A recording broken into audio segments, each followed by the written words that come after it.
All right, we are live. Thank you for joining us today. We're going to be talking about how modern Muslims are attempting to quote unquote reform Islam, but what they're actually doing in the process is deforming it. I have a special guest today, Islamic Clarity. He has his own YouTube channel. A link to that is in the description. I'll talk a little bit more about that in just a second, but first let me open us with a word of prayer. Dear Heavenly Father, we thank you for this time together. We thank you for the opportunity to connect with believers and non-believers around the world. We ask that anyone watching today who is not a Christian, especially if they're a Muslim, approach the material with an open mind, that they not simply dismiss what we have to say, but instead think about it and look into the matters for themselves. So we don't ask that people just take our word for it. We want people to look at the sources and think for themselves. We ask that you be with us today, that you guide our discussion and give us the words to say. We ask that anything that we say that is useful is applied to people's lives, and anything that is false or not useful is simply forgotten. We ask all of this in Jesus' name. Amen. So as I said, I have a guest here today. He just goes by Islamic Clarity, which is the name of his channel. His channel is kind of dedicated to providing some focus to what Islam actually teaches. You know, you might talk to 10 different Muslims and you might get 10 different answers about what Islam teaches on a particular subject. So what his goal is one to, kind of document what all these different people are saying, put them in different categories, different breeds of Islam, so to speak, different sects isn't the right word because, they generally all claim to be part of the same sect, but they have different philosophies of how to look at the Islamic texts and evaluate those. So his goal is kind of one is to clarify where people stand so that people who are not Muslims can better understand what Islam teaches. He puts out quite a good number of clips each day, kind of taking arguments that Muslims are making, putting them out there, so you don't have to watch the hour-long video of the Muslim. You can just get that little snippet. You may have seen on either Jay Smith's channel or David Wood's channel that Yasser Qadi is leaving social media. Well, Islamic Clarity had that on his channel before either of them did. I'm not saying they got it from him. They probably got it from Qadi, but he's really on top of current events, really keeping tabs on what the Muslim apologists are doing. Any words of introduction you'd like to say? Yeah, so like Thaddeus said, I'm Islamic Clarity. You can call me IC, whatever. But like you said, our focus is to make Islam's teachings clear to the world in English. One thing I found as I've talked to Muslims and with my Muslim friends is I was just very surprised by some of the things they told me. They would tell me things, they would show me Zakir Naik videos, and I would say, that's interesting. So I would go online and look it up. And I would find that there's a lot of what I like to call hashtag Islamic confusion on the internet. And especially as a Westerner too, I think, yeah, there's just a lot of Islamic confusion. I think Islamic Clarity would be helpful for us all. Excellent. And I did also want to read a comment that was left before we started the broadcast from Nunya Dibnus. She said, with Lloyd's encouragement, I have been using Reliance of the Traveler when I discuss with Muslims. Since it has eliminated abrogated verses, it helps cut through the fog and provides clarity. And that's what we're talking about today. Just getting a clear picture of where Islam stands on the issues so that we can properly decide whether those issues are true or not. When we don't know what someone believes, it's really hard to argue for or against it. We just don't really know. Yep.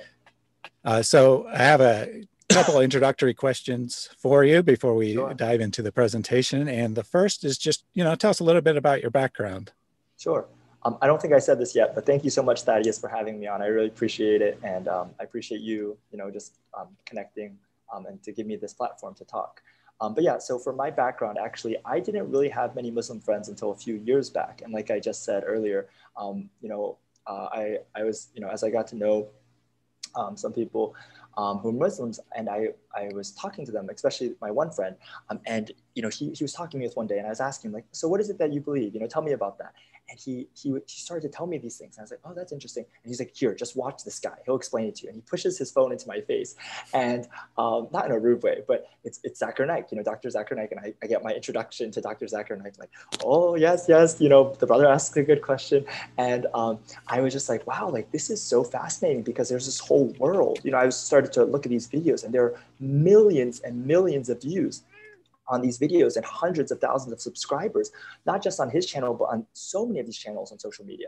And so then, as a Westerner growing up in the West, I think that we have these kind of two camps of people's views on Islam, especially in America. You have like the CNN, Islam is a religion of peace kind of narrative. And then you have Fox News, like creeping Sharia, like be scared, Islam is terrorism. And I genuinely didn't know what was true. Like I really felt like I know Muslims who are some of the nicest people. They're so hospitable, they're so kind. And yet I see these things on the news. I don't want to be naive. So when I dug into Islam more online, what I found was that there's a lot of confusion, even online. So as I was digging, as I was reading, it was so hard to see like, what do I trust? What do I not trust? And it took me quite a bit of time and work to figure out like what was really going on.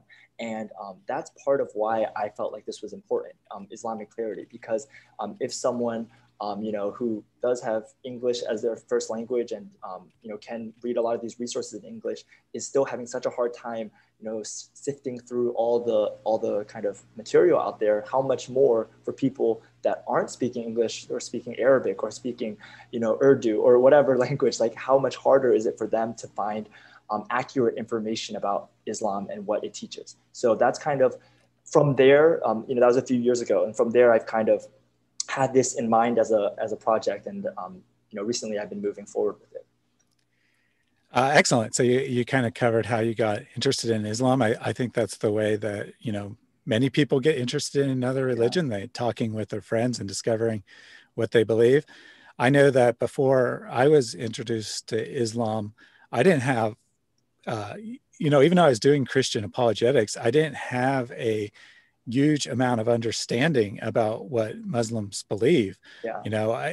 I kind of thought that it was similar to Christianity. We have the Bible, they have the Quran. That's what the religion's based on. It was quite a shock to learn that the Quran is only like 10% of the Islamic scriptures when I really dived into it. And the other thing that was really shocking was to learn how much of Islam is based on authority. What the leaders are saying. Like your friend there, he can't explain the argument to you. He just says, "Watch Zakir Naik." Right. His confidence is based not on understanding what he believes, but because Zakir Naik speaks with a lot of confidence. Exactly. Yeah. So you alluded to your goals for the channel, but what made you, take that important step and actually start the channel? Yeah, I mean, I guess just really seeing how much Islamic confusion there was. I like to use these hashtags, so if you don't mind, hashtag Islamic confusion, because really just going on social media, going on comment sections in YouTube and seeing how people could say things that were just so ill-informed. I mean, again, in America, we have a lot of the progressives, political left, who are very, I would say, sympathetic to Islam because there's this kind of political allyship. But then there's this, I think, a real naivety and a real, I want to use the right word here, like not a strong grasp on what the text of Islam teach. Obviously, individual Muslims will believe any number of things, but what the actual text and what the tradition says.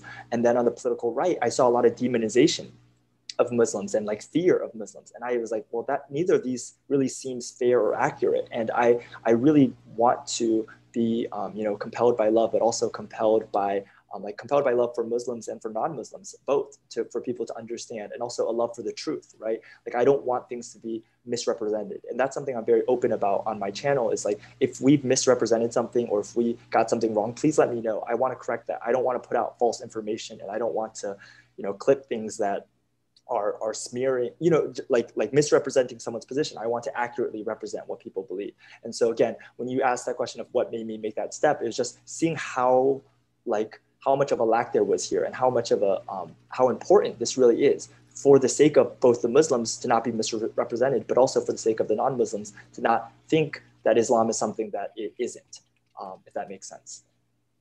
Absolutely. First of all, there was a super chat from Chloe Wicked.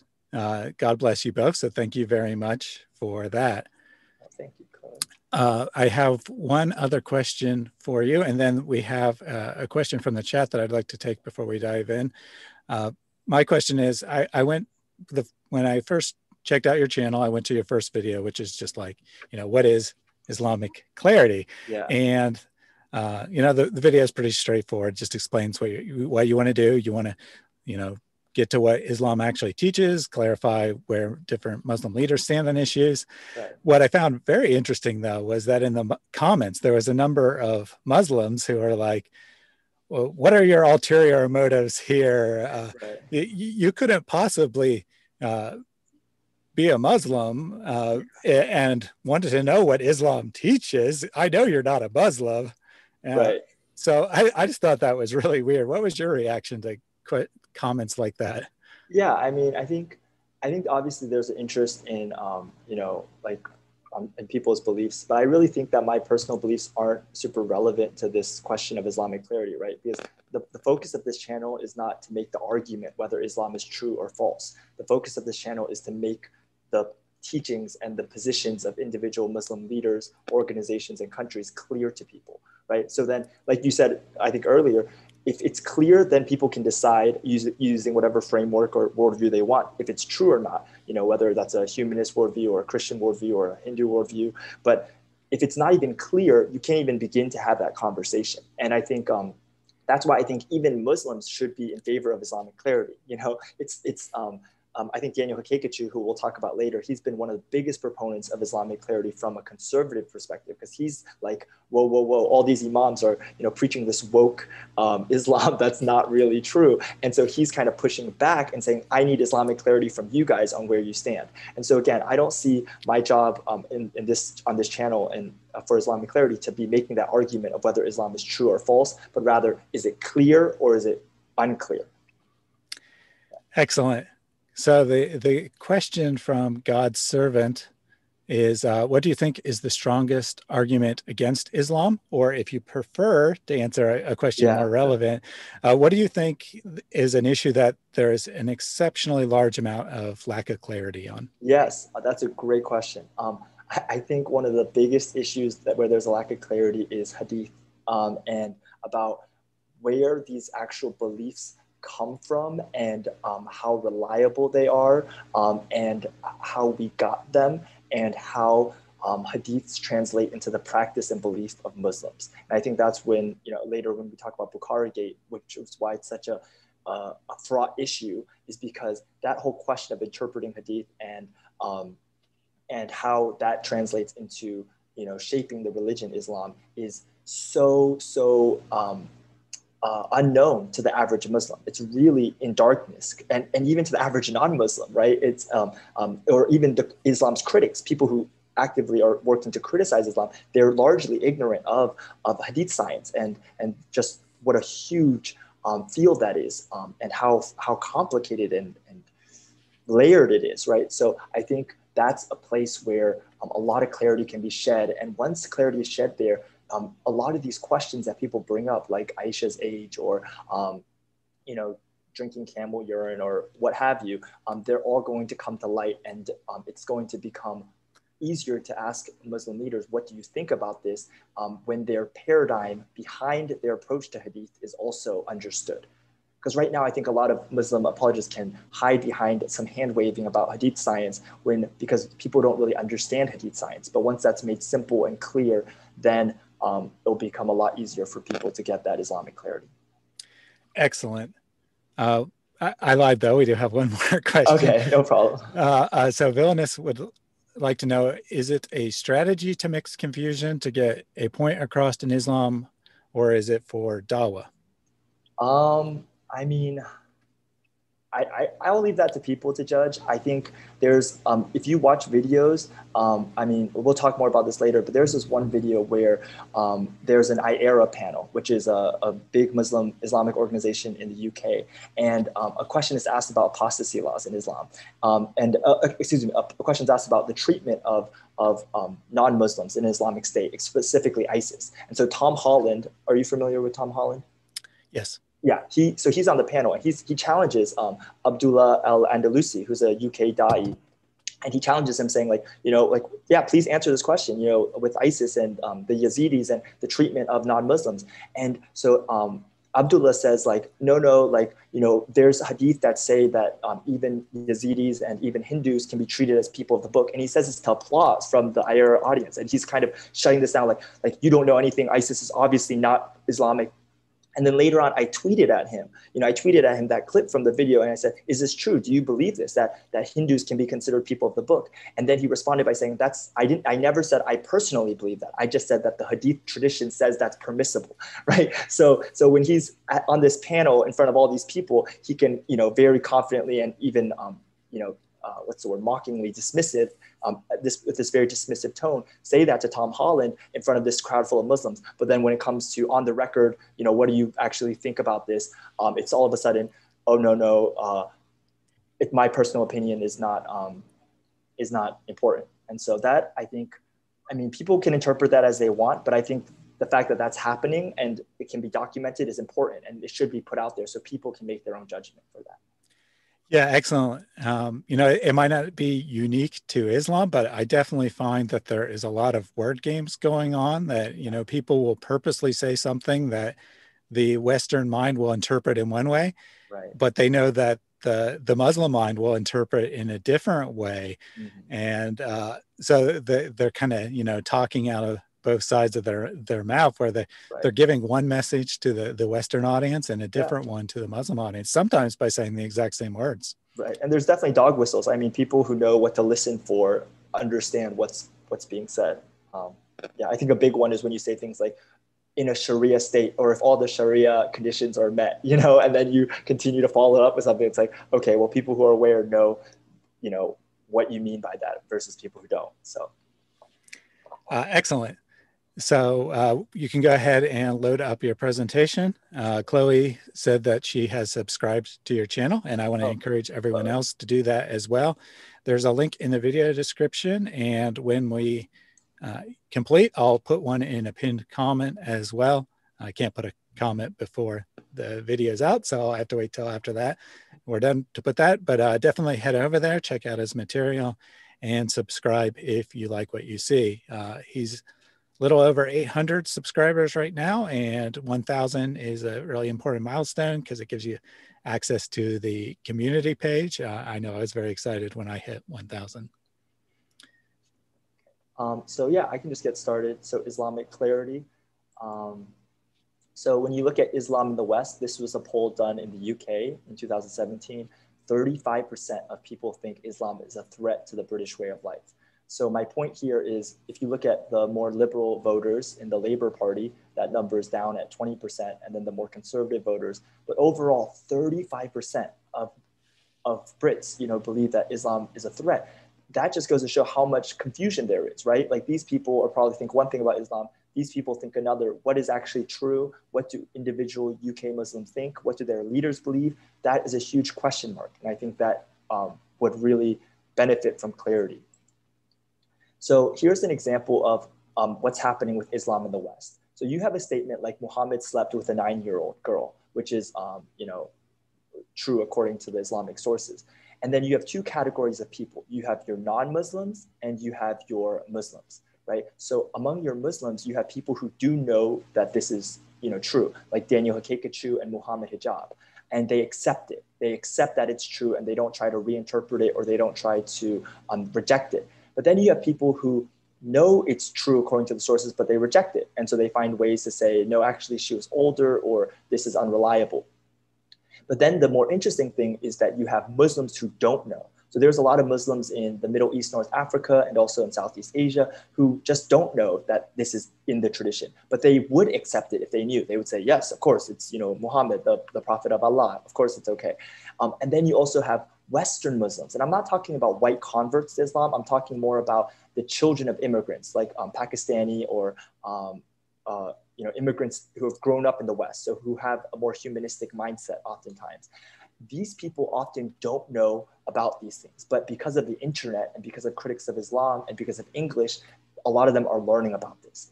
And then in the non-Muslim category, you have apologists for Islam that are non-Muslims, like Karen Armstrong, who know about these things but find ways to, again, accept it or to defend it or sugarcoat it.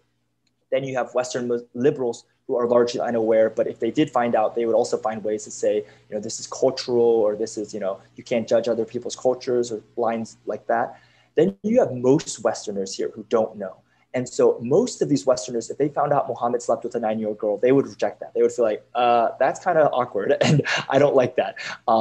And then, of course, you have people, non-Muslims, who know and reject and who are actively being polemical about it, like David Wood and Apostate Prophet. So on this next slide, I show kind of what is happening here. So when you bring Islamic clarity, when you help these Western Muslims know, a lot of them are going to move to this kind of Hakekachu hijab quadrant where they're defending it and accepting it. Some of them will move to an Islam where they are rejecting it and reinterpreting, but many of them will also leave Islam, and they'll leave Islam because of this. So this is kind of just, it's a summary of what I see happening as Islamic clarity is coming in, especially for Western Muslims. I don't know if you want to add anything to that. Yeah, excellent. I always tell people that I'm not afraid of people giving an honest examination to the Christian sources.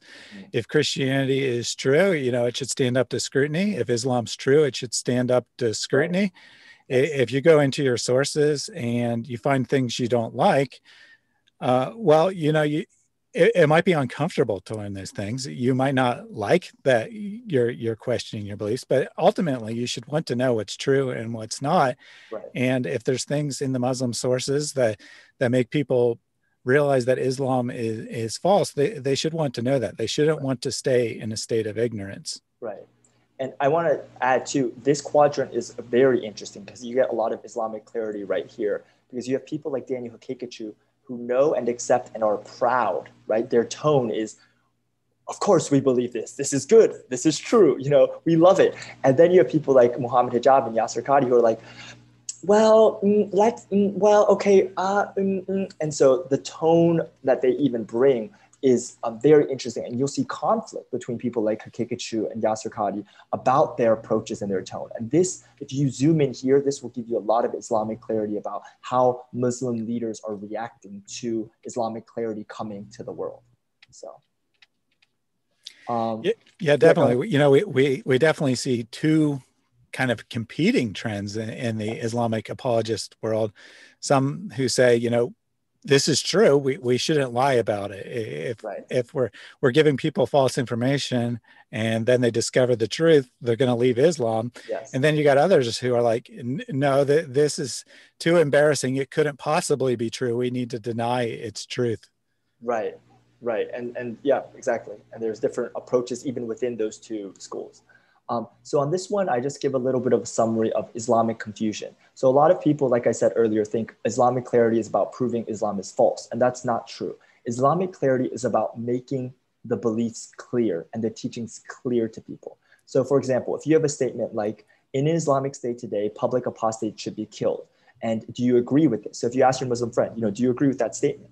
They can either be clear about their answer or unclear. They can either say something like, yes, I believe it, that I agree. Or they can say, well, it depends on the country, and today, I'm not, it's scholars say different things. There's a lot of ways to be unclear.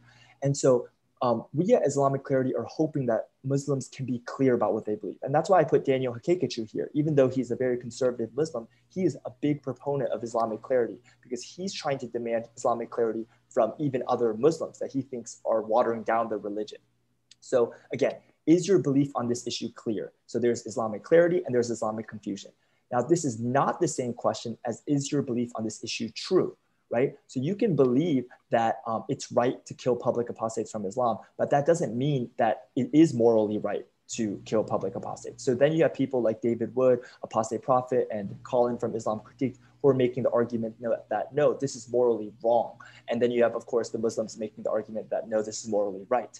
But again, I want to distinguish these two questions because they're very different questions. Like you said earlier, you can't have a conversation on whether or not something is true if you don't even know what the person believes, if you can't even be clear about where they stand.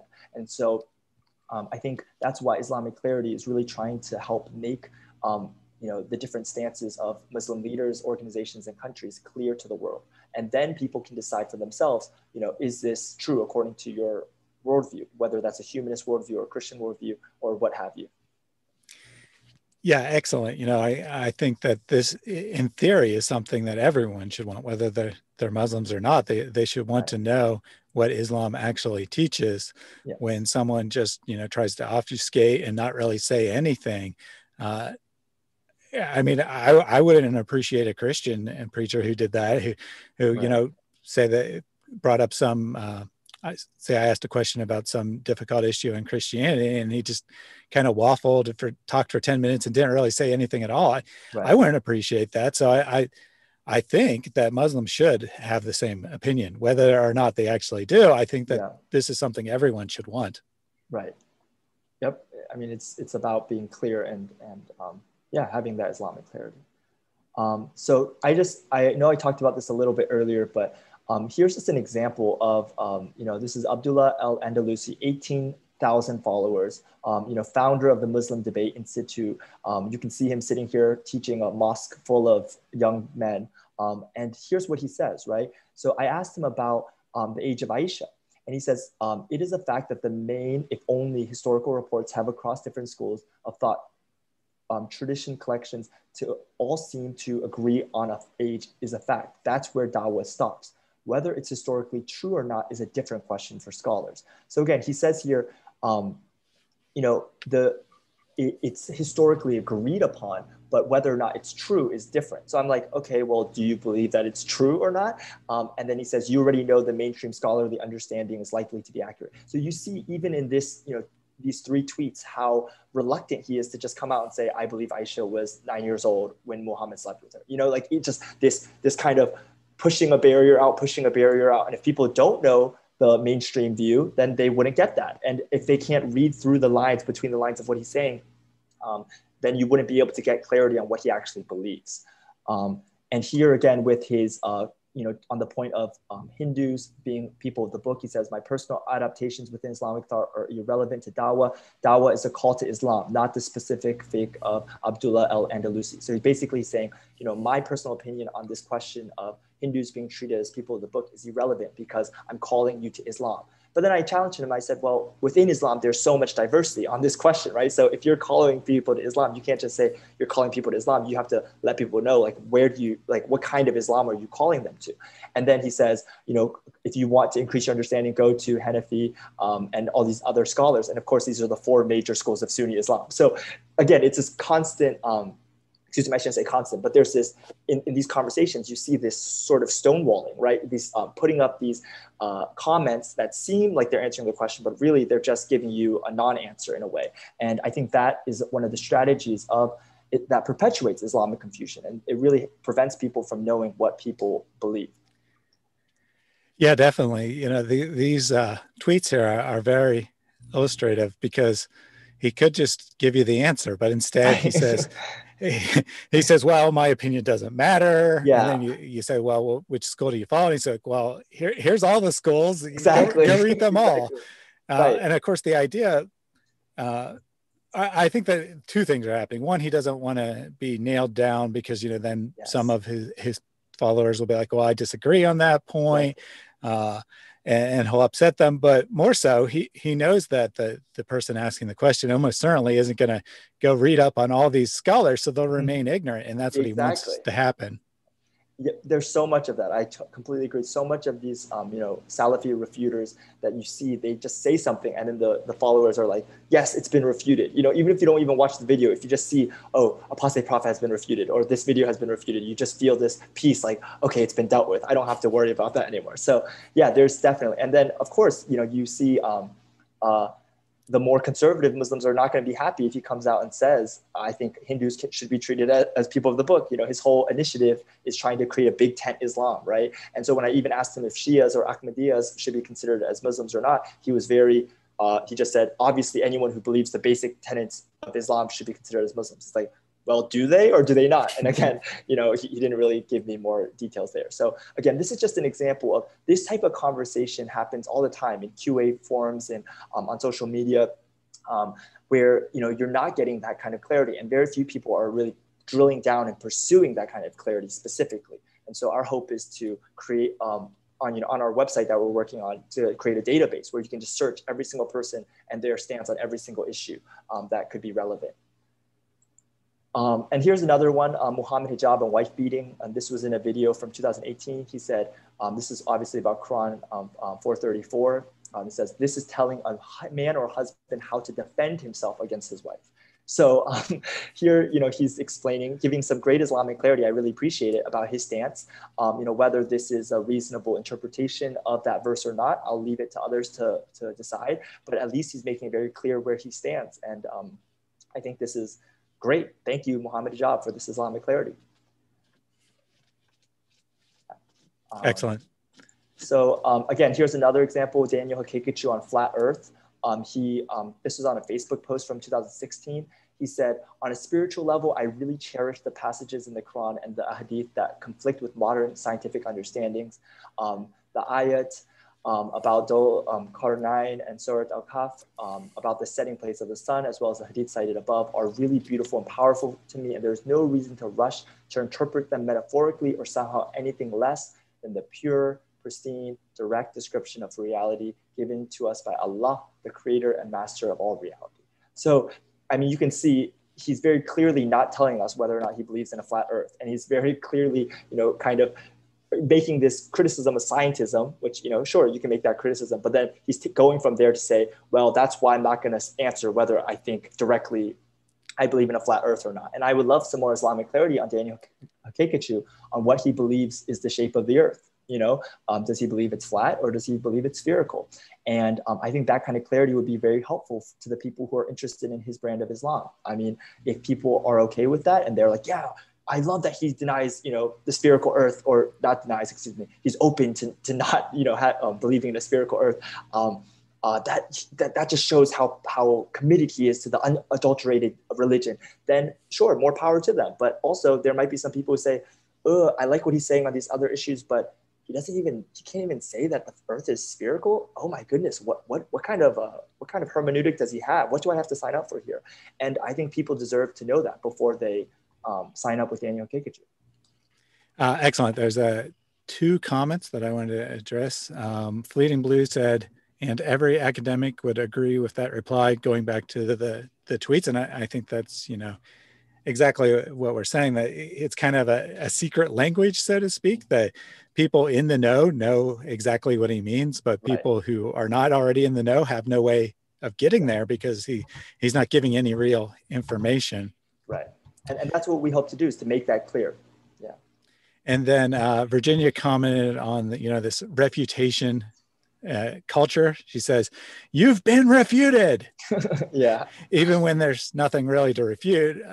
For example, how can you refute Islamic Clarity when all he does is compile clips? Exactly. And, right. You know, I get that too from time to time. I'll have a video that, you know, all it is say a news report about something that'll happen. And I'm like, this video is all lies.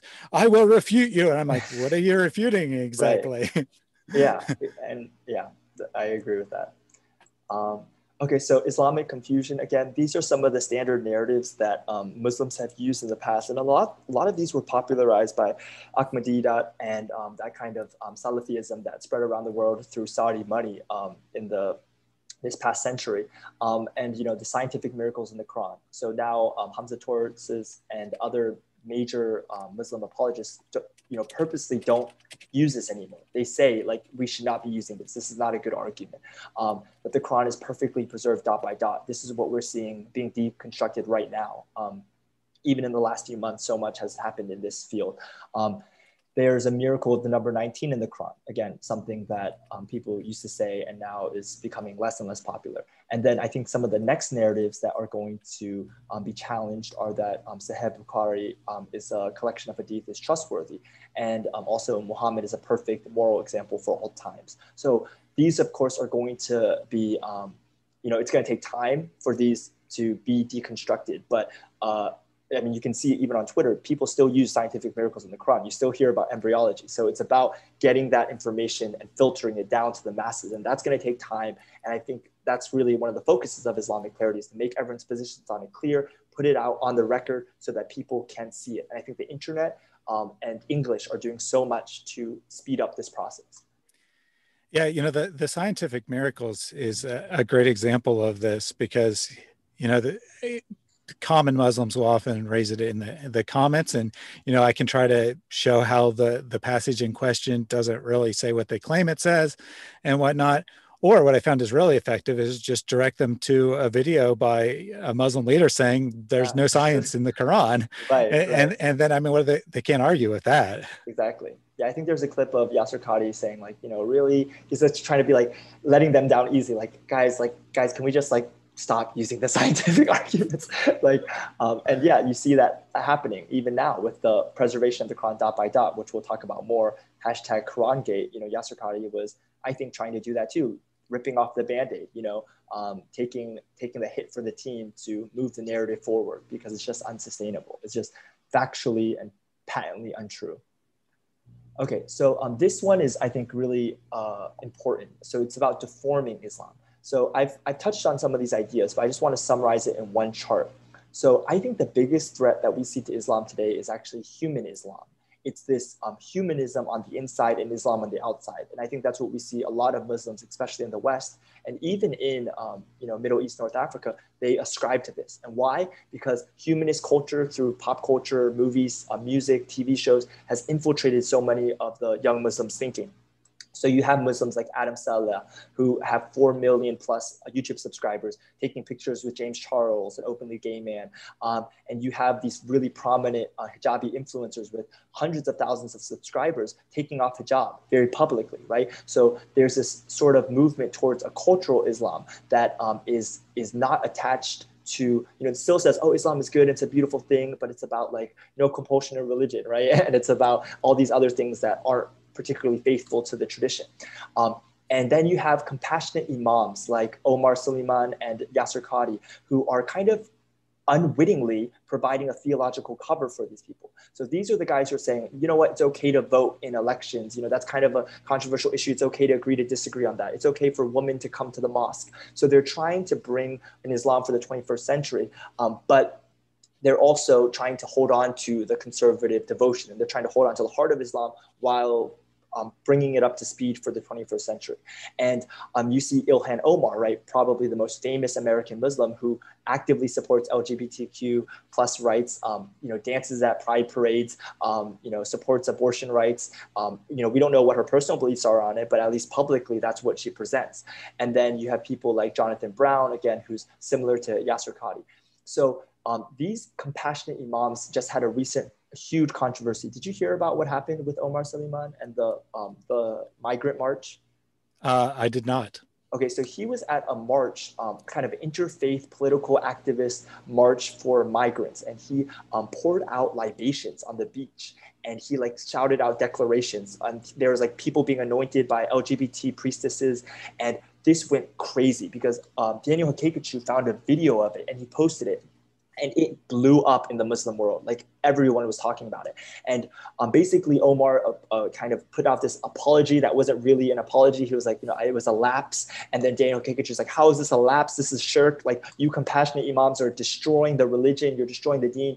And then you have all these young Muslims who are joining Daniel Hakekichu, this big dawah machine, down with the yaqeen machine, down with Omar Suleiman. But then you have all these other Muslims are like, no, these people are just full of it. They're all these refuters. And that's why Yasser Qadhi has been coming out with all these videos recently talking about this, refutation culture and talking about the excesses of it. So you see the civil war within Islam over how conservative or liberal it should be. So that's what you have over here. And this is Daniel Hakekachu. And he's kind of with the Salafi refuters who are more conservative, who's trying to refute and respond to all of these things. And that's why I put the burning gay pride flag here, because he's very, very vocal about his, disgust with gay rights.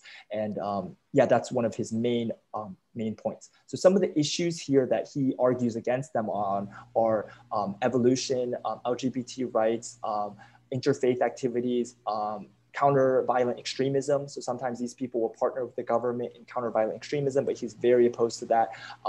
And other issues as well. Then you have people like Fareed, okay? And Fareed is, bless his heart. Okay, so Fareed is wonderful. He's really basically taking on everyone else. Every other critic of Islam, Fareed has to handle. So the Christians who are coming at a polemical way, attacking some of the things in hadith that people find problematic, the ex-Muslims who are attacking things, even the scholars who are raising questions, and then their work is being used by these critics of Islam. Fareed is having to answer all of them. And Fareed's main arguments and responses fall in three categories. Number one, Arabic. You don't know Arabic, so you don't really understand what's going on. And he'll kind of like scoff at them. Number two, your own worldview is deficient. He'll criticize the atheist saying like, well, you don't have any moral legs to stand on. He'll criticize the Christians saying, your Bible has something that's similar, so you don't have any legs to criticize. And then the third argument that he uses, and I think is his favorite argument, is hadith sciences. So Fareed has actually written a book about hadith sciences, and he's pretty knowledgeable in the field. So he can just come out and say like, well, that is not as weak, and everyone knows that no one trusts this person, and you're relying on a weak report and you don't know what you're talking about. But the problem with this approach is it's basically asking people to get more knowledgeable about hadith sciences. Like if all your responses rest on hadith science, you're basically inviting people to then be like, okay, let's learn more about hadith science. Okay, it's not only you that can learn about hadith science. So once these critics of Islam become more fluent in hadith science, there's going to be a huge problem for people like Fareed, I think. And then you have up here the non-Salafi Muslims, right? Like Mufti Abu Layth, who's a huge threat to Fareed because he understands hadith sciences very well. He speaks Arabic. He's actually memorized the Quran, right? And he's a very, very devout Muslim, but he has a completely different understanding of Bukhari and the hadiths than Fareed. And he's very critical of Fareed's paradigm. And so then you have people like him who are also arguing, who are basically gift wrapping arguments for these critics to then use against Fareed. And so as you can see, all of this leads to Islam deforming, right? Islam having to change, Islam having to kind of reorient itself, especially Western Salafism. I want to be clear, there's tons of different types of Islam, but I'm kind of focused on this Western Salafism that we see on the internet most often. I know that was a lot. I don't know if there's any questions or if yeah, that was excellent. We did have a very relevant question from Fleeting Blue. Should we expect more sects to emerge as a result of the internet allowing groups of like-minded Muslims to find one another? That's a great question. I want to be clear, there are a lot of sects of Islam. So Salafism is actually a very small percentage of the global Muslim world. And so that's another goal of our channel, of this channel, is to shine a spotlight on all of them. We don't want to just focus on the Salafis, right? Like don't give just the Wahhabis all the attention, right? We want to focus on everybody, like the Sufis, the Shias, the non-Salafi Muslims. And I think you're going to see some of these communities rise. Here down in the corner, you have the biggest Shia YouTube channel. I think it has like 10,000 or so, maybe less subscribers, but you're seeing these people also get onto social media. I think part of it is that Salafis, because they're more hardline, they're more vocal about their faith. They're more, aggressive in trying to spread it. But you're also seeing people who are not Salafis who are getting on the internet, getting on social media platforms. And we're going to see, a lot of it is dealing with politics, right? Like a big reason why we see so much of this Salafism around the world is because of the Saudi money. So as the political trends change within the Middle East, you'll also see changes in what happens online. But yeah, definitely we'll see changes, I think. Excellent. We have a comment from NNWS. He said, Islam can only be reformed by the Arabs and not by a Muslim in the West or Pakistan. Islam is the religion of the Arabs. See Quran 14:4. So, I mean, this is a good question. How do we define Islam? Do we define it by what the source documents tell us Islam is? Do we define it by what the earliest Muslims believe? Or do we just kind of go with the modern, postmodern understanding that anyone can identify as anything, Right. and it's still valid. Yeah, This debate within Islam as well. exactly. Who is a real Muslim, and Exactly. who is not. That's so true. And that debate is what is consuming these people right now. That debate of who is a Muslim and who's not. Like, do these people, are they also Muslims? Are these people also Muslims? Where are we drawing the line is really a problem for this conservative strand of Islam, because they're forced to then, define define these things and then make that clear. And once it's clear, people can raise questions about it. So, yeah. Yeah, excellent. Before you go on, one other comment from Tiger R. Myrul. He says, fluency in hadith science will mean debunking the hadith. The danger for Islam is the more they invite us to study, the more we do study, and we find contradictions and inconsistencies. I would agree with that statement, that when you dig into the sources, they kind of refute themselves. And I think that's why Islam, has this real problem, that it's been two major problems. One, it's based almost entirely on authority. So then when, people look at something, it could even be a trivial issue that doesn't have any real theological significance, but when they see what they've been told is not true, their confidence in Islam can break down really fast. And then the other reason is, the claims are so bold that they're real easy to refute. Like, the Quran's been perfectly preserved right down the letter. Well, if they said it was generally accurate, that the message hadn't changed, that would be, defendable. That would be hard to disprove. You'd actually have to, form an argument. But to say no letters changed, you just look at two manuscripts, there's a one letter difference. Well, that is clearly false. Right. Yeah, I agree. So that kind of leads us naturally into Bukhari Gate. So what is Bukhari Gate? It's basically this problem that the Salafis like Farid are having right now, where you have their religion that is kind of based on a very high view of Bukhari and the strong hadith. But then the problem is you have these very embarrassing and very awkward things that you find in the hadith, right? Like Muhammad forcing himself on a woman, or Muhammad forgetting Quran verses, or Muhammad being bewitched by witchcraft, right? So what do you do with this? Do you accept this? If you accept Bukhari, you have to find a way to accept or justify this. But if you reject Bukhari, or if you have a lower view of Bukhari, you become a more progressive, from their perspective, more progressive Muslim, and you lose that Salafism, right? You lose the strictness and the rigor of the religion that they find to be so important. So you have different approaches to this. So Farid is over here trying to justify or kind of say, explain away all the different problematic things, or sometimes accept it and say, really the problem is with your Western modern presentism, liberal postmodern humanistic thinking, like, discipline your mind, you Muslims.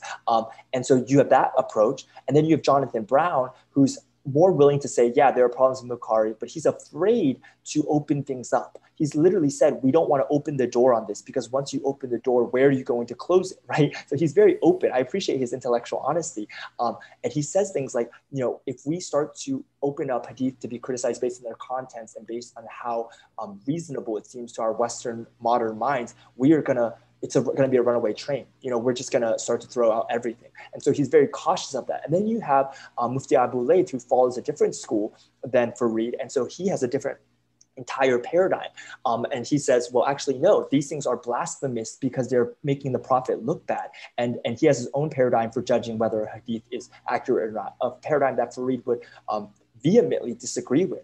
And so then Farid accuses Mufti Abu Layth of just having this fuzzy, touchy-feely, like, oh, whatever you feel like is meets your Western sensibilities. But then Mufti's over here saying, no, actually, Farid is blaspheming the Prophet by saying that he's a child, slept with a child and was bewitched by magic. And so you have this kind of war going on. And that's what I call Bukhari Gate. Bukhari Gate is really this controversy over the hadith and how to interpret it. And then also the fact that when you look at this from a Western historical perspective, Bukhari is not very reliable, right? Like I think Lloyd can talk much more about this in much more detail, but there's so many problems. I think Mufti Abu Layth said it's like a house built on cobwebs, right? And I think that's a great description. And once that information comes out, how is Farid going to defend it? So there's so many problems on so many levels for all three of these individuals. And I think getting some clarity on where they stand exactly, how they defend all the different problems that people see is going to be very, very interesting. Yeah, it's definitely a difficult position because on the one hand, you find these things that are really embarrassing. And Sahih Bukhari, the most authentic of all the hadith collections historically, been judged that way. So on the one hand, you kind of want to reject it if you're a Muslim. You want to say, well, maybe Bukhari wasn't all that reliable, but then you realize that if you start throwing things out, well, I mean, where do you stop? Are you just creating your own religion based on a pick and choose what you want kind of thing?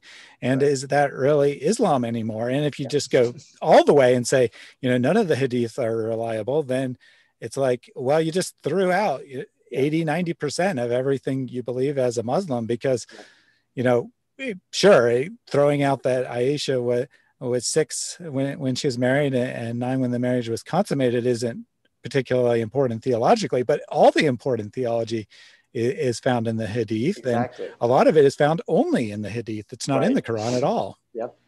And I think that's, when we have this conversation about what is real Islam, I think it's a popular conversation in these circles.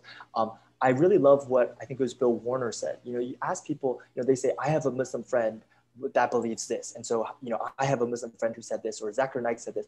Ask them, who's a better Muslim, your Muslim friend or the Prophet Muhammad?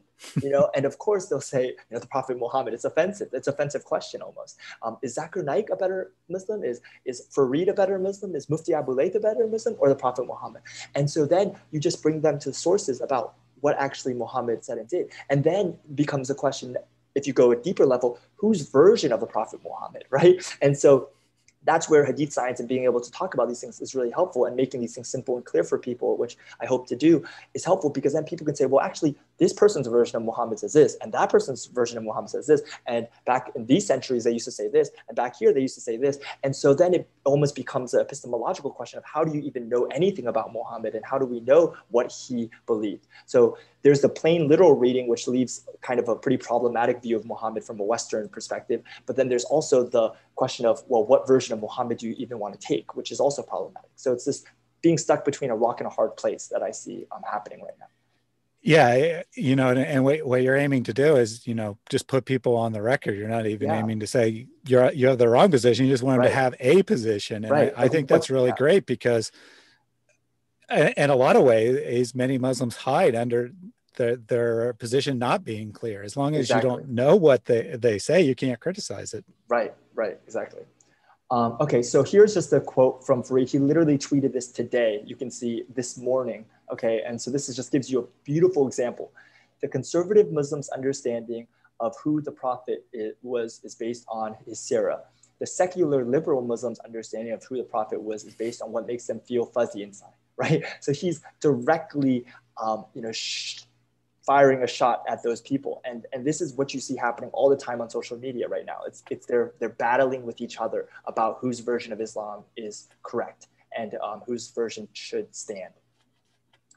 And it's wonderful because it brings so much Islamic clarity, because internet is open. Anybody can view these things, not just their target audience, but also non-Muslims. So that's helpful for Islamic clarity. Okay, so I just want to show some quick things from Bukhari. So when we talk about problematic things from a Western perspective, and again, I'm not trying to make that value judgment, but just generally from a Western perspective, many people would find these things problematic. So, hashtag he forgot. So I like to use hashtags to try to give things a handle and a name. So it's not to be gimmicky, but it's just to help people to talk about it on the internet. So hashtag he forgot. It says, the Prophet heard a man reciting the Quran in the mosque and said, may Allah bestow his mercy on him, as he has reminded me of such and such verses and of such a surah. And this is Sahih Bukhari 661, 556. And that's sunnah.com. You can Google it right now. And so that's narrated by Aisha. That's a strong hadith. Is that true? Do you accept that? If you accept that, what's your understanding of a prophet who forgets verses of the Quran? Can you tell me about that a little bit more? If you don't accept that, can you tell me about your paradigm and your methodology of hadith criticism? How do you choose which hadith to accept or not? Okay, interesting. And whatever the answer is, again, it's not about picking a fight with someone. It's about seeking that Islamic clarity. And whatever the answer is, it gives you Islamic clarity. And also, I think it'll give that person some Islamic clarity too. This one about she was 9, hashtag she was 9. Khadijah died 3 years before the Prophet departed to Medina. He stayed there for 2 years or so, and then he married Aisha when she was a girl of 6 years of age, and he consumed that marriage when she was 9 years old. Sahih Bukhari 558 to 36. So Muhammad slept with Aisha when she was 9 years old. Do you accept that? Is that true? Do you believe that? If you do, okay, interesting. If you don't, okay, why not? Once the Prophet was bewitched so that he began to imagine that he had done things which he had not, in fact, not done. Sahih Bukhari 453, 400, hashtag bewitched Prophet. Okay, did Muhammad get bewitched by magic? He did? Interesting. Okay, so the Prophet of Islam, the final Prophet of Allah, was bewitched by magic? Okay, interesting. What do you think about that? Are you okay with that? Okay, you don't believe that? On what basis are you rejecting it?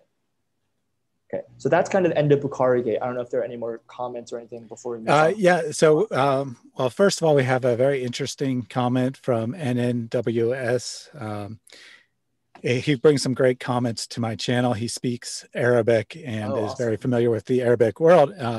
He says there was a hashtag 2 to 3 years ago called, and then it's some Arabic letters. I can't read Arabic. So, or the translation being the nonsense, crazy rantings of al-Bukhari. The postings were made by young Middle Eastern Muslims. Yeah, so even yeah. in the Middle East, this kind of material is getting out there that people who were once ignorant of the hadith, who could live their whole lives and only hear what the imams wanted them to hear, are now being exposed to the crazy stuff. Right. And I think, yeah, go ahead.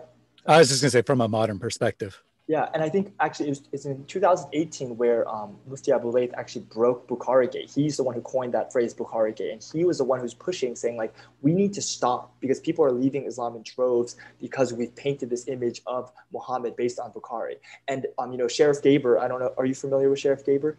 He's an ex-Muslim Egyptian, and he's very famous. He's one of the most popular ex-Muslims, and he does all his videos in Arabic, and he puts English subtitles. And so he has this long video where he talks about just the claims of Bukhari, like how much that he actually had to have memorized if the Islamic tradition is true. And he just like kind of goes off mocking it, and it's very popular in the Arab-speaking world. And I think actually, in some ways, the Arabic-speaking world is ahead of the English-speaking world in terms of criticism of Bukhari and the content of the hadith. And so there's two ways also of criticizing hadith. There's the content, and then there's also the historical reliability. And, so you have people like the Orientalist, or the Western scholars of the last 100 years, like Joseph Goldziger and others, who did this incredible scholarly work, about the hadith. And then it's largely been unfiltered to the masses. It largely hasn't permeated to the average Muslim or even to the average Western critic of Islam. And so you have people like David Wood who have been doing this for 20 years who have never touched really that field of hadith criticism. So that's why I think Lloyd's work is going to do a lot to bring Islamic clarity too. Excellent. And we also had a question from Tiger. Have you noticed how most Western Muslims, and I actually don't think this is restricted to Western Muslims, I think this would be most Muslims, instantly reject Ibn Ishaq or Ibn Hasam when one uses it to ask questions of Muhammad's character? If Ishaq goes, what of the sira remains? Exactly. So the first question, have you noticed how they throw Ibn Ishaq under the bus? Yeah, so there's actually this amazing debate between Adnan Rashid and Bernie Powers, so a Christian and a Muslim debating about Muhammad. And there's this incredible moment where Adnan Rashid is like, oh, all these things that he quoted are from Ibn Ishaq, and Ibn Ishaq is not even reliable. And then Bernie Powers comes back on in the rebuttal, and he plays a video of Adnan Rashid talking about Ibn Ishaq and how the things that we know about Muhammad's life are from Ibn Ishaq. And so then Adnan Rashid has to come back up, and they say, well, no, we can get some some timeline things and make a reason for that video.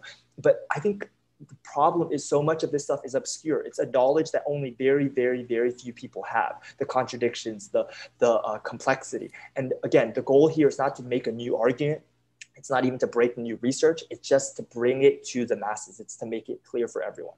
So, yeah, excellent. I think you kind of addressed the secondary question. If you throw out Ibn Ishaq, what remains of the sira? And you know, I mean, I think it's not a lot. Muslims do this a lot, that they kind of take the sources as true, and then they get their picture of Muhammad from them, and then they use that picture to filter the sources. It's kind of just circular.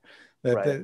If you reject the source, then there's not really any information left. Right, right. And to, yeah, yeah. And again, how those different ways that people do the, you know, twisting and gymnastics to get those things to, you know, work together is very, is usually hidden. You know, that thinking and the hermeneutics and the theologizing is usually not made public.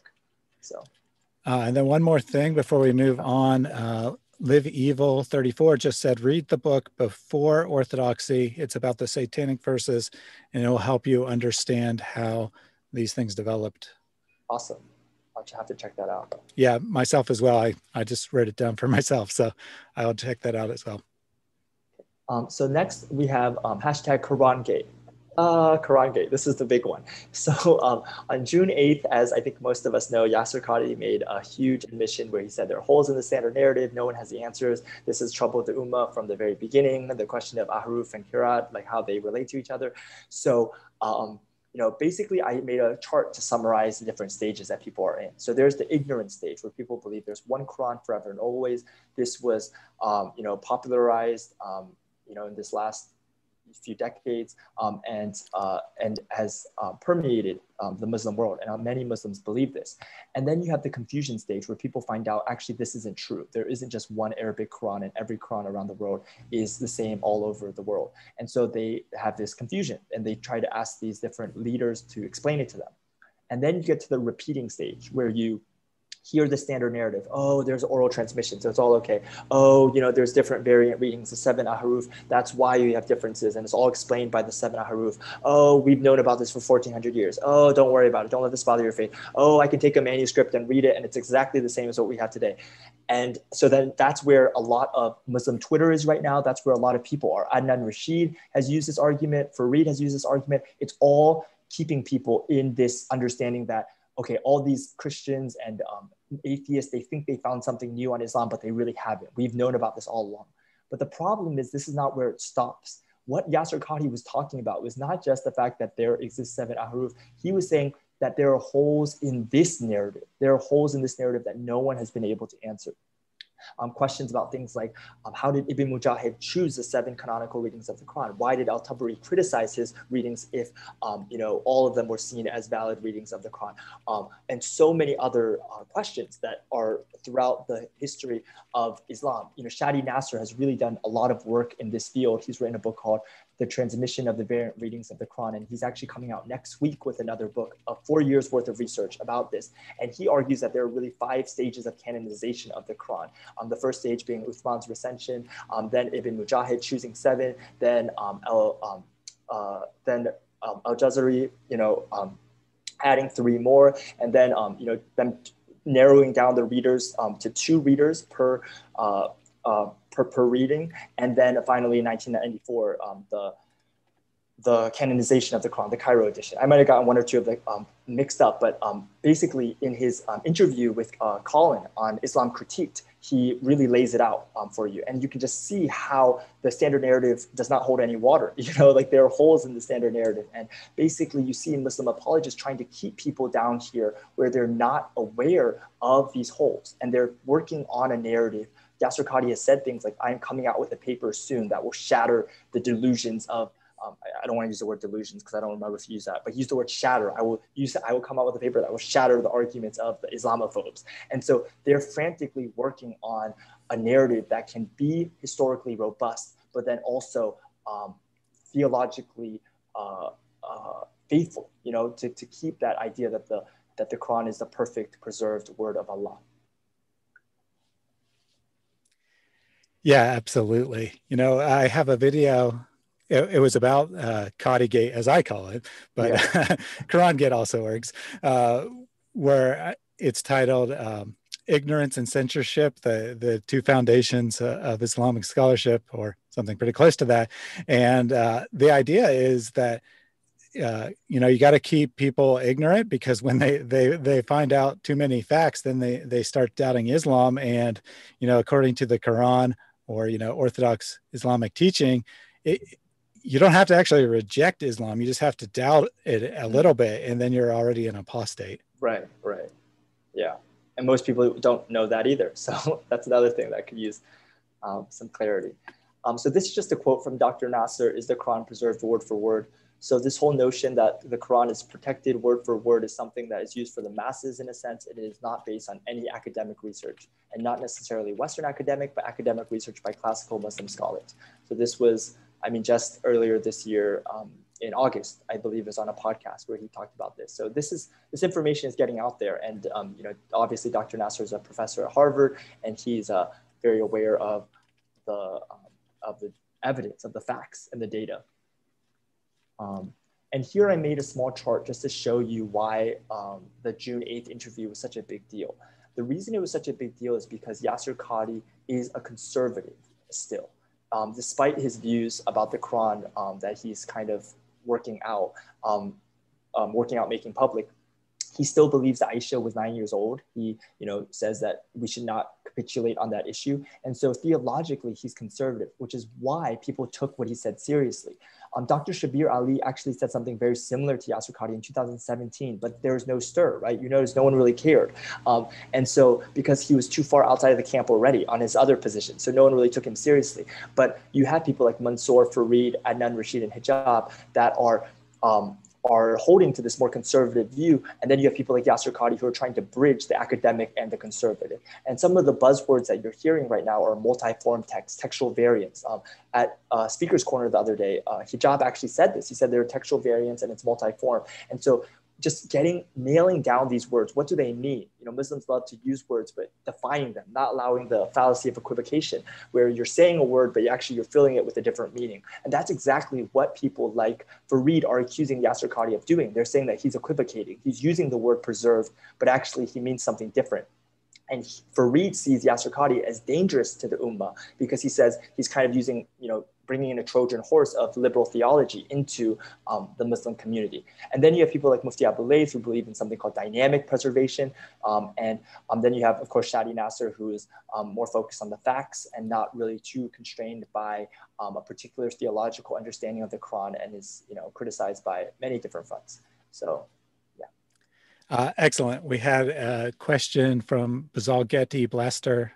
He said, "Hi, Thaddeus, struggling to keep up with the fast-moving narrative in the recent weeks.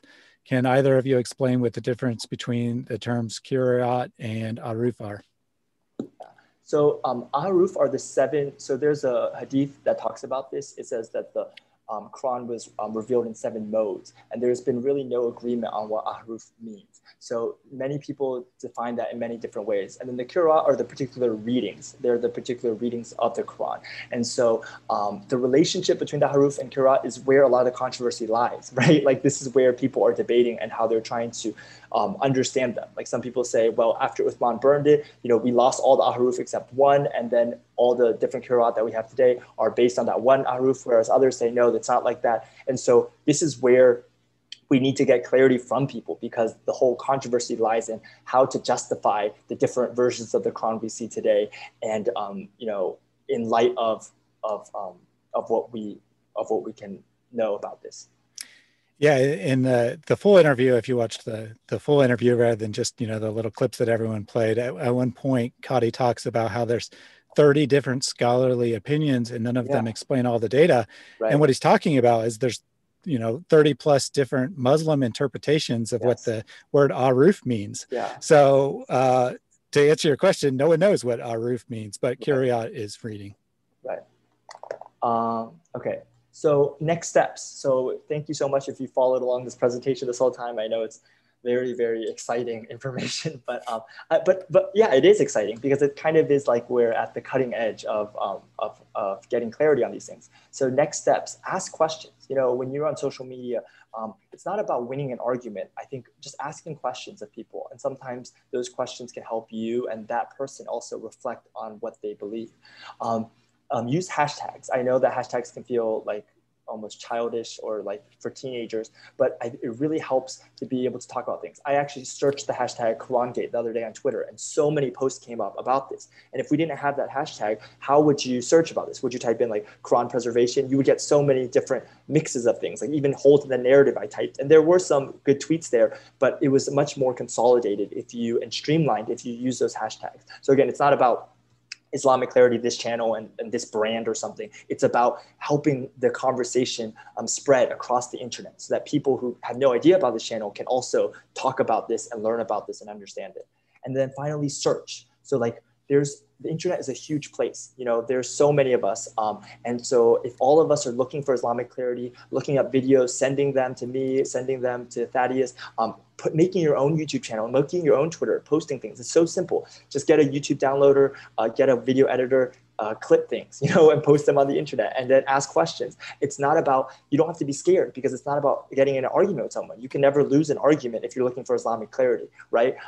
You're just asking questions to people and then conversing with them. And if they answer and they have a good answer for you and they are very confident in it, you can say, thank you for your Islamic Clarity. I appreciate that. And then go back and look at what they've said, dig into it more, and understand things better. So this is going to be a team effort. It really is. It's not about this channel. It's not about any one person. It's about being able to get that clarity for the whole world.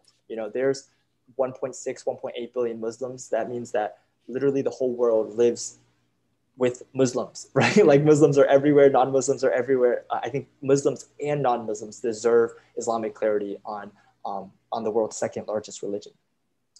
And then lastly, welcome to the Clarity crew, right? Like I was just saying, like hashtag Clarity crew, clarity is reasonable, be clear, clarifying queries. So you can call your questions hashtag clarifying queries, clarity seekers, and IslamicConfusion. Using these hashtags will help people to be able to join this community and really, I think, streamline and speed up the rate at which we're able to get this clarity. I think that's all I have for us, Thaddeus. Excellent. So I'll open it up for general questions here. I have one in a second, but I just wanted to say, thank you very much for this presentation. I think what you're trying to do is really great.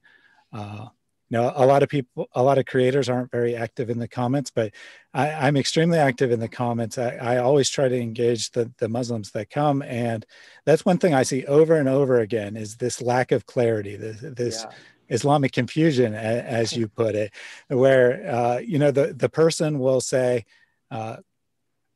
you'll ask them what one of my favorite questions to ask people is, what is your best argument, best evidence that Islam is true? And a lot of people ignore it. That's fine. They can ignore it if they want. That tells me something already, that they don't want to engage in the subject. Or what I'll get is either some complaint about Christianity, which tells me nothing about Islam, or I'll get, go watch this video. Back several years ago, it'd always be Zakir Naik. Now there's some more variety about who it will be, but it'll be, go watch this video. And I always reply to that is like, why should I watch this video? What is in it that makes you think it's a good argument? And no one ever has a reply to that.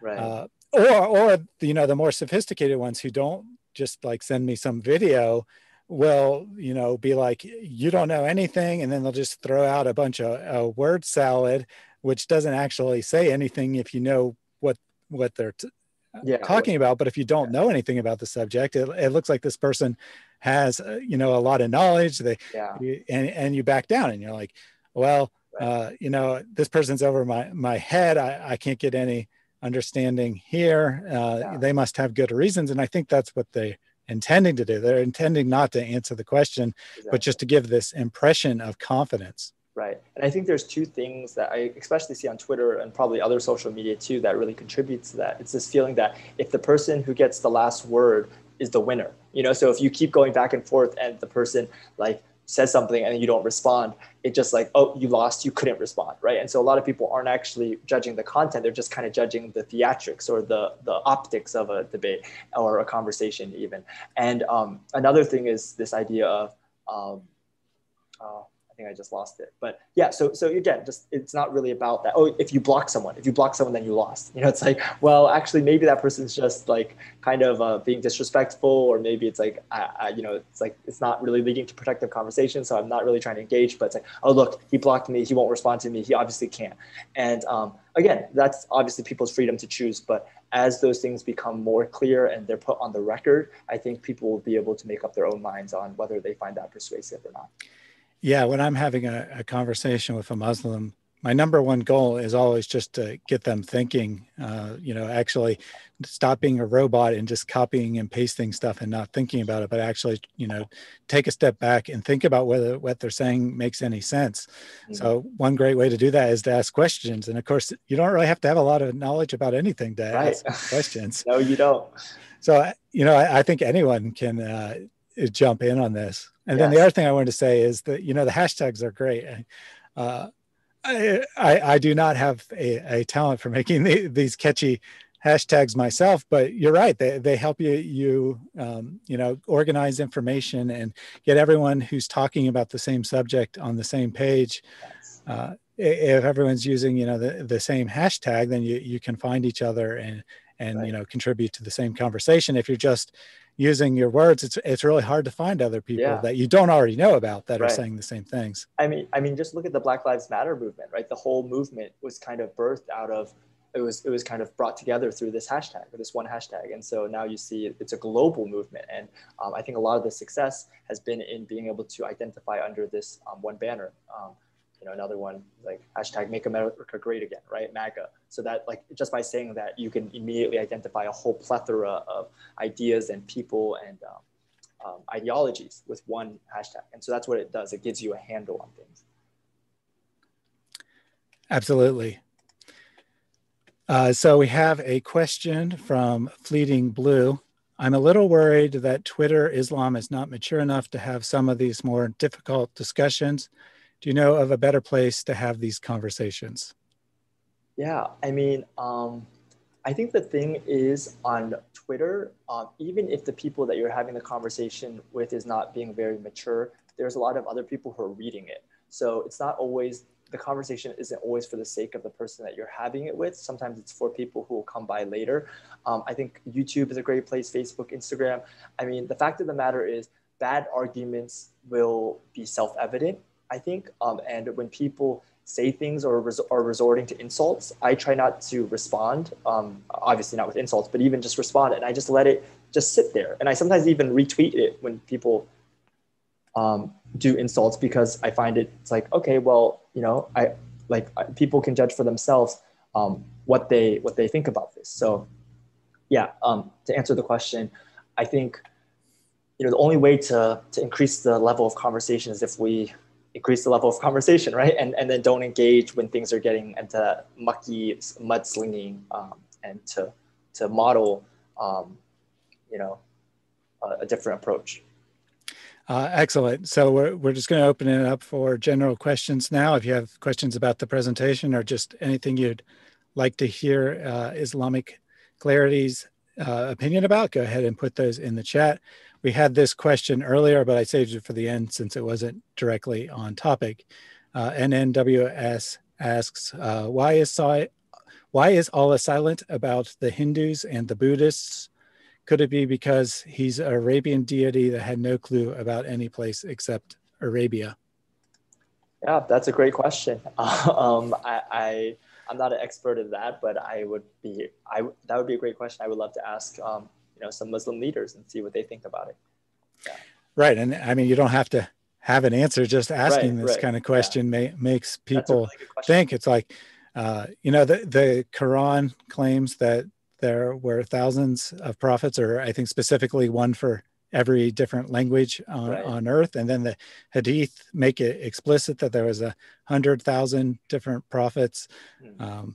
And it's like, you got this claim that there's 100,000 prophets, one for every language group. Right. And then you got the Quran that seems to only know about Jewish prophets and no other prophet, right. Maybe a dozen or so Jewish prophets. And just ask that question. Why does the Quran if the same message was given to every people in their own language, how come we only know about it from the Jewish scriptures, the Christian scriptures, and the Islamic scriptures? What happened to the other 99.999% of the prophets? And how come the Quran doesn't know about any of these previous prophets? It only knows about how Allah kept sending more and more prophets to the Jewish people, but none to anyone else, as far as it knows.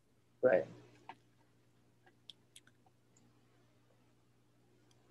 So here's an odd question.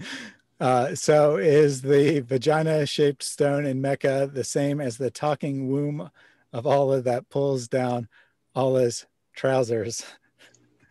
And, you know, I have no idea how to answer that one myself. Yeah.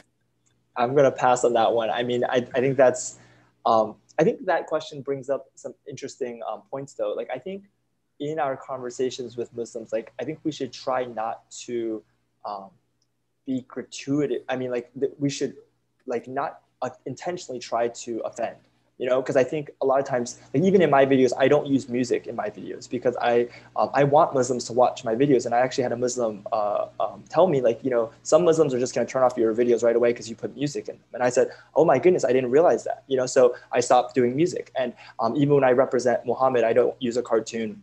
That's not to say I disagree with people who choose to do that. I understand their reasons for that. But for me, like, I want to be able, my content to reach people who are offended by pictures of Muhammad, you know? And so even, I mean, I understand the person in the question is trying to, you know, make a point, but, you know, just even that language is, I think that can kind of cut off people's ears sometimes to even hear the question. Because it's a good question in terms of, you know, is there a relationship or it can be a good question. I should say it that way.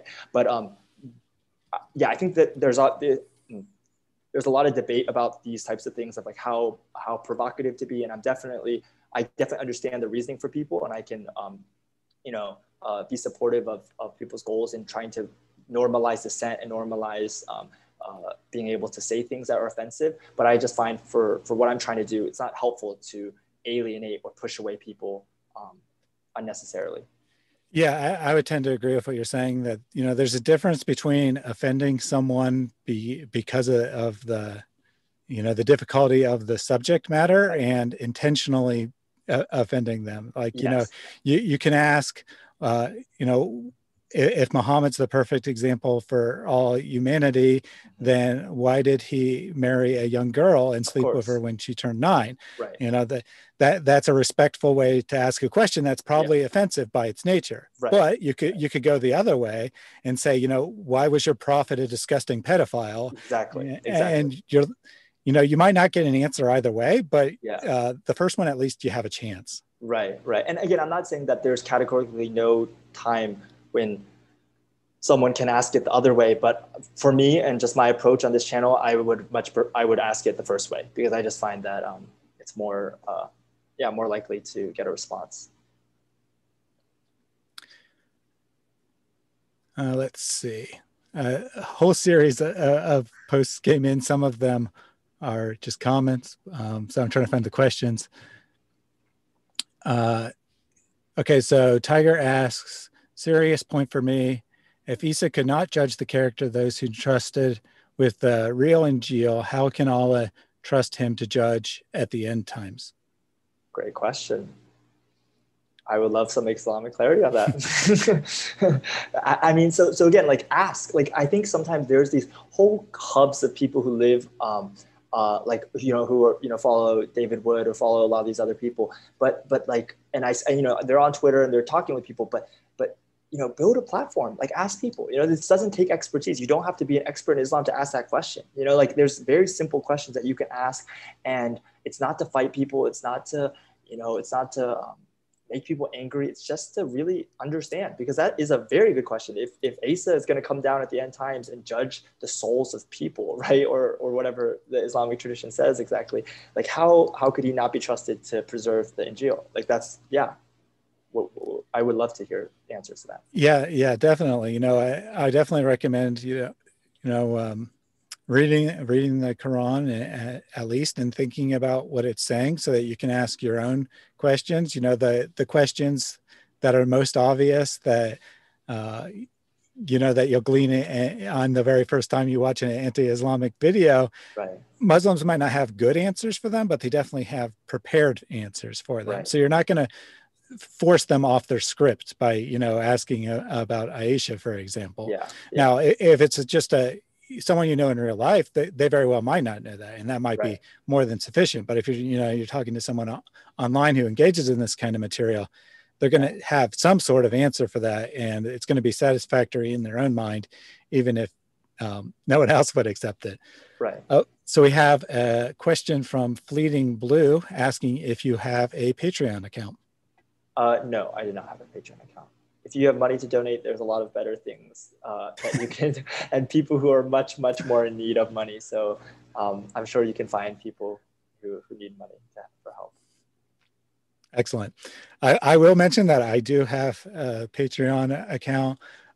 Not that I need money, and I would definitely encourage people to, you know, donate to their local church or something before that. But you know, when people throw in $1 a month, it makes me realize how much they value the material.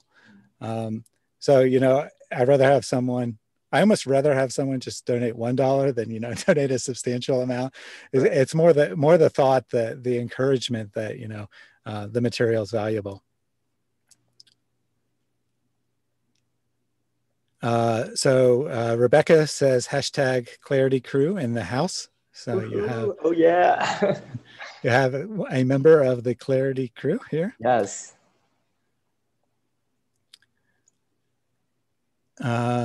So Thunderous One just arrived and he said, have you been chatting about the Sahih nonsense? So this would be a good time to kind of summarize your main talking points in, you know, a minute or two.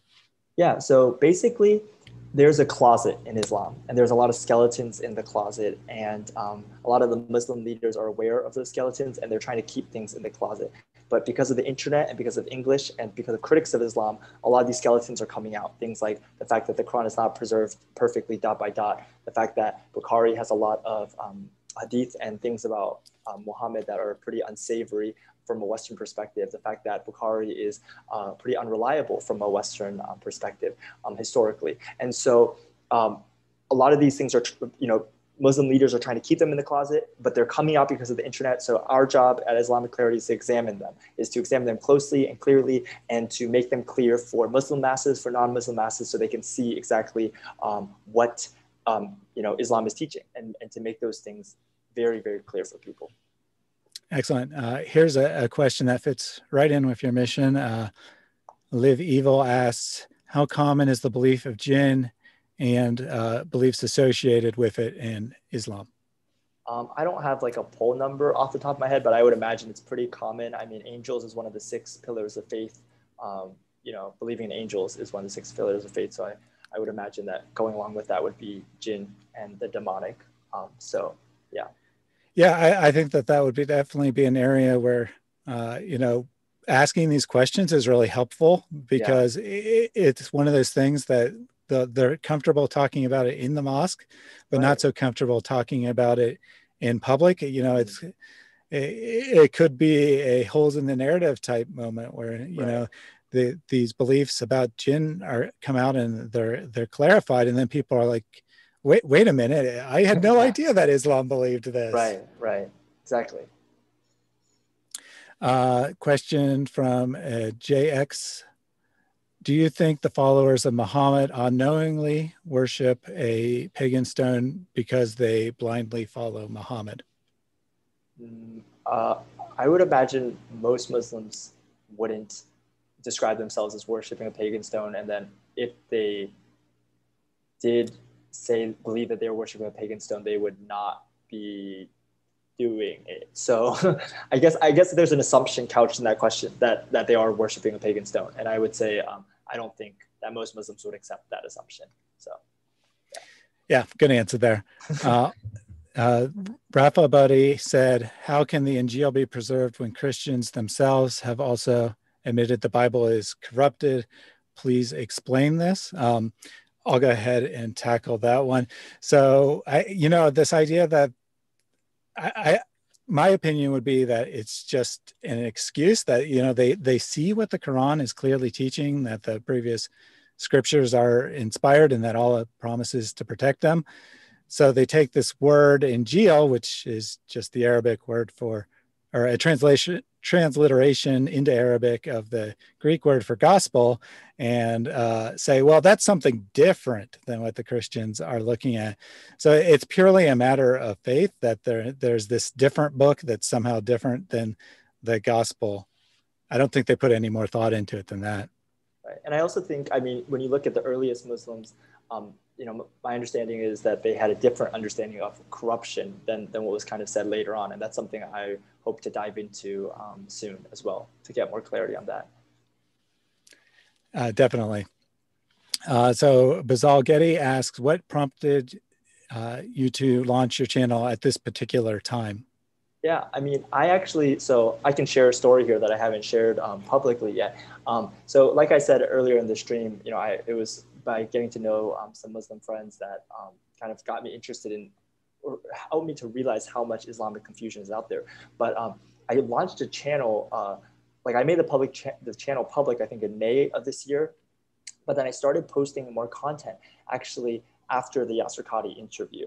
And I was actually the one who found that interview. so I was watching that podcast with Yasser Qadhi and Muhammad Hijab just as a podcast. And then I heard Muhammad Hijab ask the question that he asked about the Quran. And I paused the video and I just was like, did he really just ask that? Like I was shocked.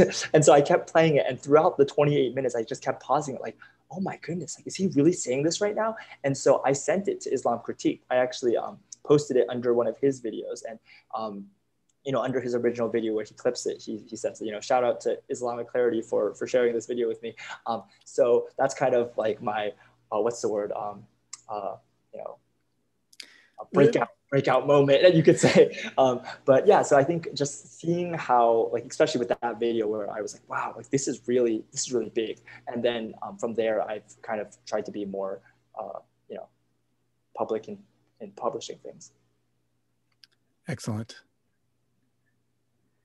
Some back and forth chatter, scrolling to see if there's any other questions. Oh, here we go.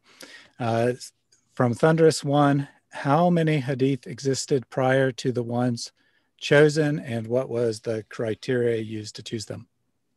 Yeah, so I don't know the exact number of hadith, but the criteria are related to the isnad, so the chain of transmission, how reliable those people are. So Muslims would say they know the character of each of those people, their memory, their lifestyle, how often they prayed. They often boast that they can basically write a biography of every single person in the chain.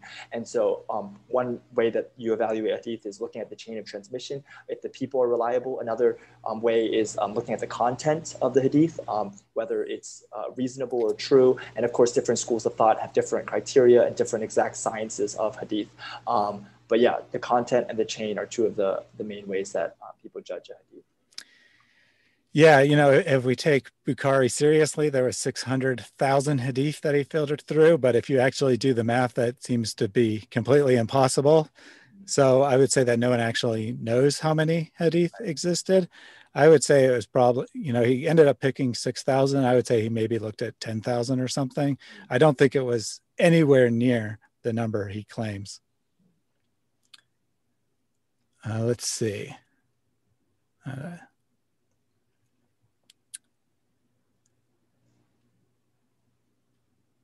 There's a question about the difference between Yahweh and Allah. We'll skip that since it's not really relevant to what we're discussing. But I would like to do a video on that at some point, since, you know, Muslims always claim they worship the same God, and then as soon as you point out things that are in the Old Testament, they're like, we don't believe those things. It's like, well, then I think Apostate Prof has a really interesting video about that, where he talks about a lot of the names that have like Elijah, right? That has the name Yahweh, you know, embedded in the meaning, but then it's kind of used even among Muslims, whereas they would claim that, you know, that is not necessarily the name of their deity. So very, very interesting.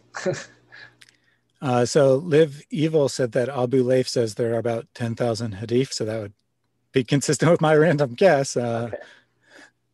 So that's interesting. let's see. What is the most absurd hadith in your opinion?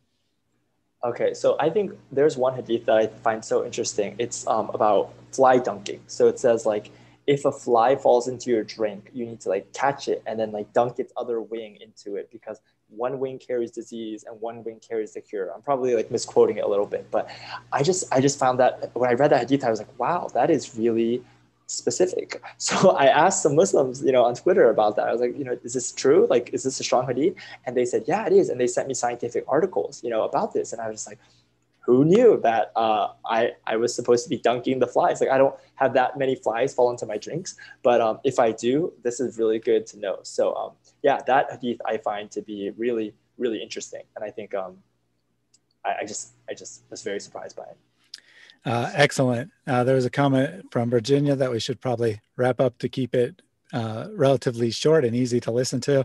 And before we actually started, we had the same conversation that we would try to keep it to around an hour and a half, which is where we are now. So I will just take one more question from the audience, and then I have a closing question for you. The question comes from Kaiser. Would you be interested in debating a Muslim? So I'm not terribly interested in debating.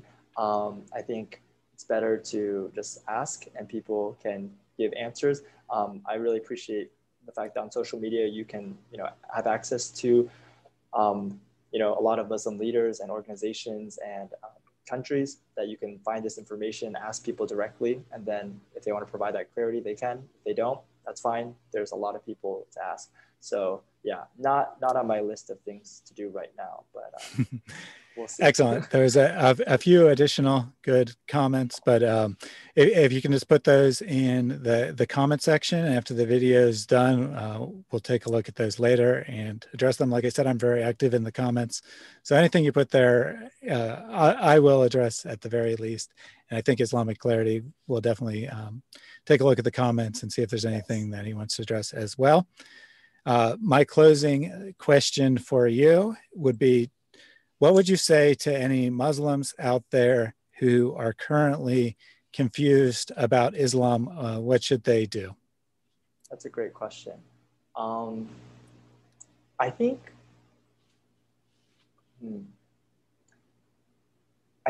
keep seeking the truth, keep asking, right? Like you were saying at the beginning, Thaddeus, the truth is not afraid of questions. If the truth is really the truth, then it shouldn't be it shouldn't need to be protected, or maybe protected is the wrong word, but it shouldn't be afraid of the light. It shouldn't be afraid of challenge. And I think find people that maybe disagree with you on some things, maybe even non-Muslim friends that you can share with, or even a Muslim friend, like that you can share your questions with. Like having another person, I think, that you can share with and process things with would be really helpful. And then just don't stop searching. Don't be afraid of questions. I think I want to just say this very clearly, Thaddeus. Like, I love Muslims so much, and I really, I think, yeah, like when you're having moments where you're questioning things that are very important to you, that can be really painful and scary even. And so I would just encourage Muslims, like, yeah, to take things at your own pace, but also don't be afraid of questions and of what you'll find. Excellent. Very well put. If Islam's the truth, then you have nothing to be afraid of. And if Islam is not true, then you should be interested in learning that as well, regardless of how painful it is. The truth is more important than, having an easy idea in your mind, I would say. So thank you very much for joining me today, Islamic Clarity. For anyone who watching who wasn't here at the start, a link to his channel is in the video description box, and I will put a link in the pinned comment as well. Thank you everyone for joining us. Stay tuned. Later this week, I'll be having a live stream with Lloyd and Io. We're going to be answering the question whether Paul corrupted the gospel or whether he taught the same message as the other apostles. I'm going to kind of take a look at the letters of Paul and compare them to the Gospels as well as the Old Testament to see if the theology is the same. I'll also have a scripted video out sometime this week. You may or may not have heard that there was a survey that came out in July that showed that at least 50% of the nation of Iran no longer identifies as Muslim personally. And I'm going to delve more into the details. You may have heard the top line, but there's a lot of interesting information in the details as well that I did not see in any news stories. So be on the lookout for that. It has been recorded and editing is almost complete. So that should be out on Monday or Tuesday or so. Thank you all for joining us. Have a great rest of your day, whether your day is just beginning or whether it is coming to an end, depending on what part of the world you are. Thank you and God bless. All right, guys. Thank you, Thaddeus.